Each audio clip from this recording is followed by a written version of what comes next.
Hello everyone, আসসালামু আলাইকুম। Welcome back to my channel. সবাই কেমন আছেন? আশা করি সবাই ভালো আছেন। কাছে এবং দূরে, দেশে এবং দেশের বাইরে যে যেখান থেকে আমার ব্লগ ভিডিও দেখতেছেন, আবারও ওয়েলকাম জানাচ্ছি সবাইকে।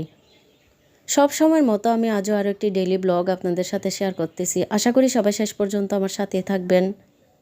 সব সময়ের মতো আমি আজও বলি, যারা যারা এখনও আমার চ্যানেলটিকে সাবস্ক্রাইব করেননি, সাবস্ক্রাইব করে আমার পাশে থাকবেন প্লিজ। আর যারা করে ফেলেছেন তাদেরকে অসংখ্য ধন্যবাদ। আর যারা আমার পেজে দেখতেছেন, আমার পেজটিকে ফলো করে রাখবেন আর লাইক কমেন্ট শেয়ার করতে ভুলবেন না।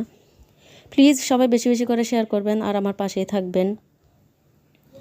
আজ আমি আপনাদের সাথে শেয়ার করতেছি পাঙ্গাস মাছের ভর্তা। অনেকে তো অনেক রকমের ভর্তা খাইছেন, পাঙ্গাস মাছের ভর্তা খাইছেন কিনা তো জানি না। আমিও আজ ফার্স্ট টাইম বানাইছি পাঙ্গাস মাছের ভর্তা। রুই মাছের ভর্তা বানাইছি, তবে পাঙ্গাস মাছের কখনো বানাইনি, আজ ফার্স্ট টাইম করছি। তো কারা কারা করেন এভাবে কমেন্টে জানাবেন আর কি। তো এখানে এই মাছগুলা কিছুদিন আগে আমাদের বাড়িতে গেছিলাম, ওখান থেকে কিনছিলাম। তো আমাদের সামনের পুকুরের মাছ অনেক মজার হয়, এই মাছগুলো অনেক মিষ্টি ছিল। তো বাসায় অবশ্য পাঙ্গাস মাছ কেউ তেমন খায় না, সে কারণে আমি কয়েক পিস ফ্রাই করছি আর প্রায় 3 পিস মতো থেকে গেছিলো। সেগুলো আজ আমি চিন্তা করতেছি যে ভর্তা বানায় খেয়ে দেখি কীরকম হয়।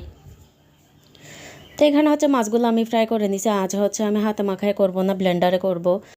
রুই মাছের ভর্তা করছিলাম কয়েকবার, তবে হাতে মাখায় করছি।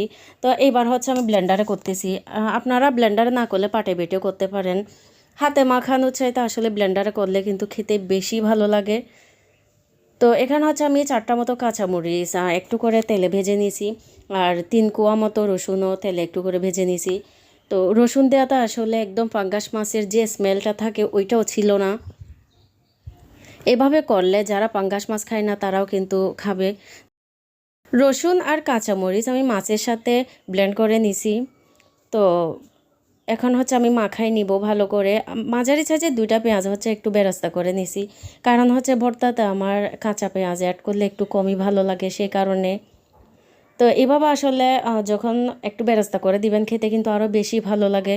তো আপনারা যারা কাঁচা পেঁয়াজ অ্যাড করেন তাদেরকে বলতেছি যে অ্যাড করে দেখিয়ে নিন এরকম বেরেস্তা, খেতে কিন্তু অনেক ভালো লাগবে।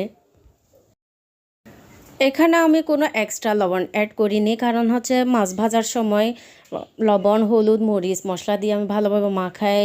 ফ্রিজে ছিল অবশ্যই কয়েকদিন, এরপর আমি ফ্রাই করে নিছি।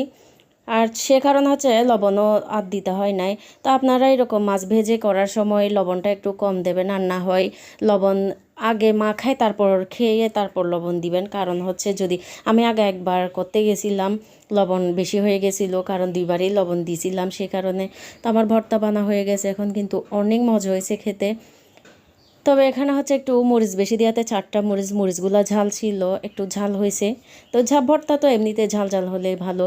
এখানে আপনারা শুকনো মরিচও দিতে পারেন। আমি কাঁচা মরিচ দিয়ে করছি, আগে অবশ্য যতবার করছি ততবারই শুকনো মরিচ দিয়ে করছি। আমরা সবাই মিলে খেয়ে নিচ্ছি অবশ্যই। তো আমার ব্লগ কেমন হয়েছে আপনারা কমেন্টে জানাবেন, আর আমার ভর্তা বানানো কেমন হয়েছে আপনারা কমেন্টে জানাতে ভুলবেন না।